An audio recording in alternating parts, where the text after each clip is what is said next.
Oh my Lord. The more time we spend online, the more shameless we become with our digital footprint. The less time we spend with other human beings in the real world, the more creepy people get. And I think this is the final stage of that creeper-like behavior, where you're just like not only unashamed of these desires, but you have turned this into like a political movement in your mind. On its face, this statement right here literally is like every video game female lead has to be, I need to be able to coom. It's a very strange way to exist. And it's extra strange to like openly admit that this is your desire. And it's even stranger to say like, this is at the forefront of my political movement. This is at the forefront of my advocacy. And there's a real world example of this as well that I want to point to. Sydney Sweeney. As you guys know, we're big fans of Sydney Sweeney. The problem is Sydney Sweeney is a real human being. And when you're a real human being, sometimes you're not going to be under horrible light. You're not going to look the same as you do on the cover of a magazine. Sydney Sweeney shows off bikini body lounging outside a $13 million Florida Keys mansion. And this guy actually responded to this, and I didn't even like his response either. But he's referencing like all of the people that were like, what the fuck? Like all women are catfishes. Like what the fuck? Like this is crazy. It's really crazy how like 85 to 95% of men can't seem to figure out that 80% of what they find attractive is painstakingly, carefully curated presentation, 10% plastics and filler, and about 10% base model female. As soon as the presentation isn't carefully curated, they get turned off and confused. And Emily Sears is correct, by the way. This is broad daylight and the absolute most unflattering lighting possible. Give her a break. Sydney Sweeney is incredibly attractive. Like she is fine as hell. Like I don't know how else to describe it. Awooga, you know what I mean? But the way that like people respond to this shit, is so crazy. Like we need to sedate the masses. You know what I mean? Like you need a sedative immediately. If you look at this photo and you're like, this is all women are catfishes. The question is to what degree? Like you look at these photos and you think, oh, gross. You're a freak. Do you not have mothers? Do you not have sisters?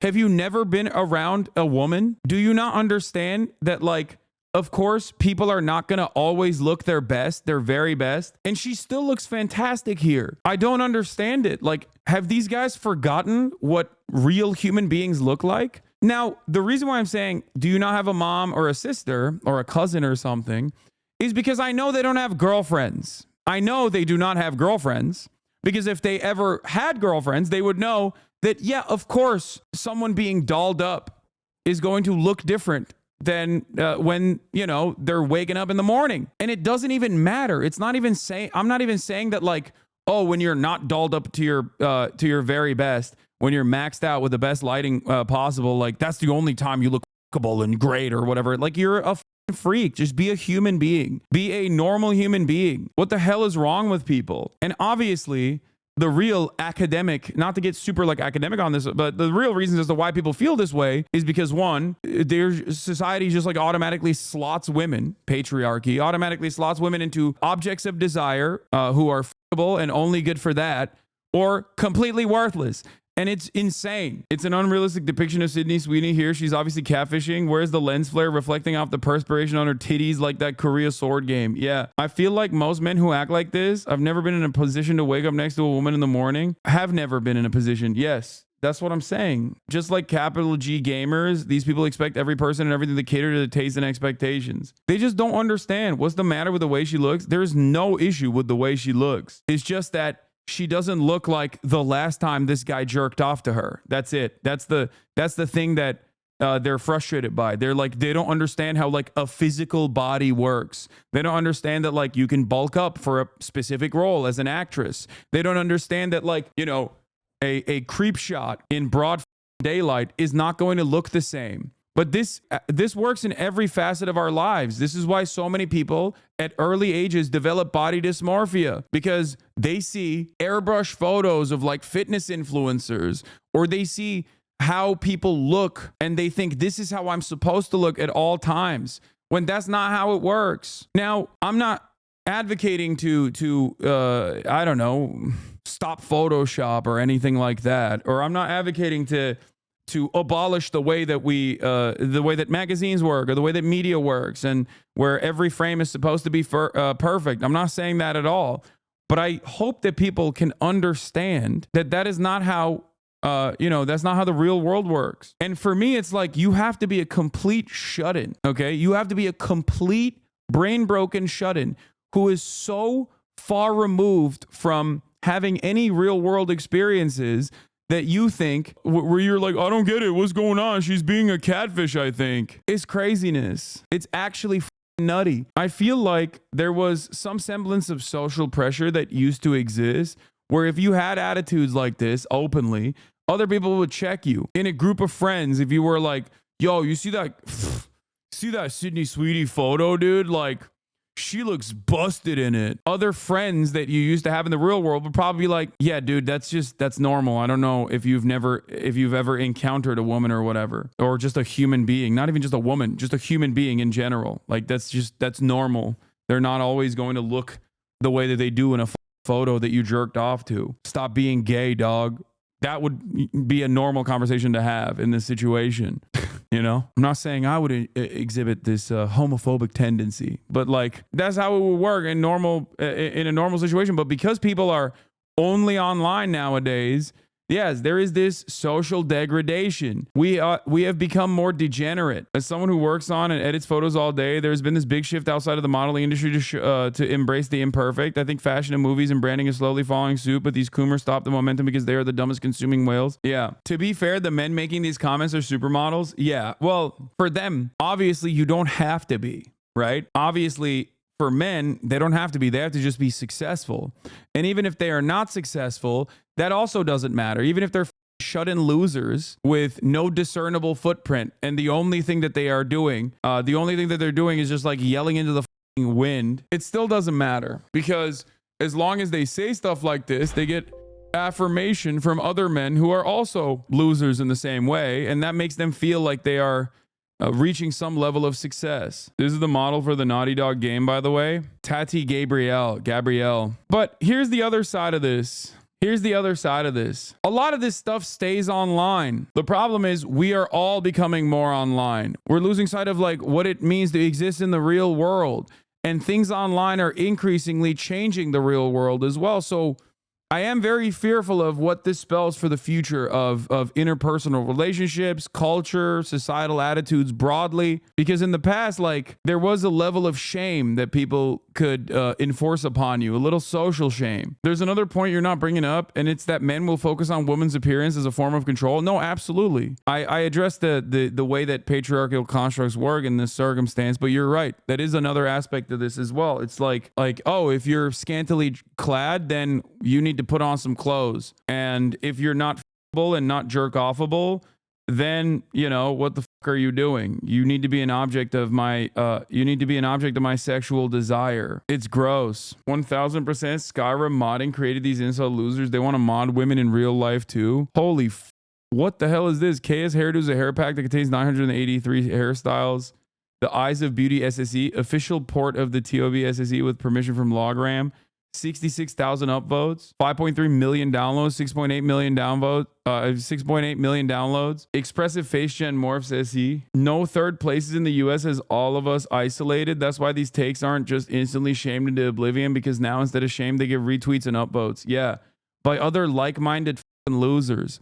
And also, that creates a permission structure for this kind of sentiment to thrive. And that permission structure makes it so that other people look at that and go, well, I don't know if this is a normal person or a troglodyte pervert saying this, but other people seemingly agree with it, you know? Other people seemingly agree with it, so maybe it is the correct thing. What is this? They are DEI gender swapping. Thank you for sending me your rubbish.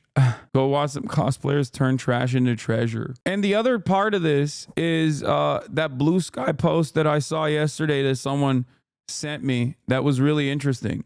Apparently, this is almost identical to that study that was conducted. I don't know if you guys know this, but there's that one famous study where, like, in business environments, women that speak significantly less than men are still seen as speaking more than men. And it seems like there is like women are almost always seen as getting more time to speak, even if they speak significantly less than men. And that's because like it's the idea is that women are not supposed to speak at all, or at least like you're trained into thinking that they're not supposed to speak at all. So when they do speak, you're like, oh, okay. It's not even like this outward bias, right? It's implicit. It's something that you don't intentionally lean into. You just kind of feel like it's the truth.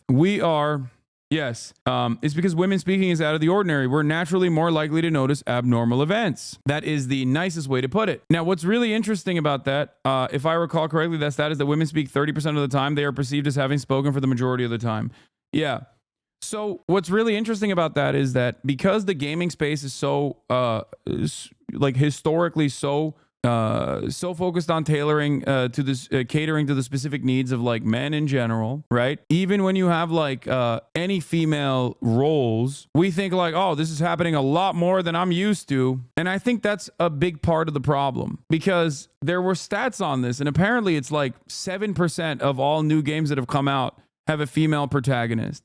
And I think like the LGBT tag on Steam is even lower than that. It's like 1.3% or something of the new games that have come out. Yeah, this is the Jacob Geller post from Blue Sky. Here. Fascinating video on Steam trends, especially these statistics of all the games released in Steam in 2024. Did you know? It seems that just 2.5% had the tag LGBTQ+, and 7% had the female protagonist tag. This is supposedly the political trend that is overwhelming and destroying gaming. That's what they are saying. Now, it has increased, right? It is certainly increased. But the irony is, it's not necessarily a major increase that these gamers are complaining about. Now, you might say these tags are bullshit and that there's a lot more female protagonists that are out there in all these games. But I'm not so inclined to believe that. I think we just treat non-female protagonist games as invisible, the norm. We don't see it in the same way. There's that famous study about men perceiving women as dominating the conversation in situations where women spoke half as much as men. These stats are even more absurd. Can you explain this by referring to the fact that men and masculinity lack subjectivity? Performativity has rendered men a lost identity. Yeah, this is the video. I scraped the entire Steam catalog. Here's the data. Know that half of the top 50 games on Steam are indie titles? Or that there are only 4 fighting games with a romantic theme? Here's a fun one. Did you know that the word life appears in more game titles than death? Yet war is mentioned twice as often as love? Today, we're diving into the data and exploring some fun insights into the game development. Anyway, this is just like a very nerdy but very cool video from Newbie Indie Game Dev that basically scoured the entirety of the Steam catalog and created these like data clouds, word clouds, like all this stuff to just like see where the space of gaming is, like what the space is. What the space looks like. And I think it's pretty valid to look through the Steam catalog. Is the most comprehensive catalog out there, obviously. I love data, 127. I don't love data. Stop. Reactionaries don't care about data. They only care about the vibe, dog. Yeah, I know. What is 127? It's my high score that I got on the autism test, okay?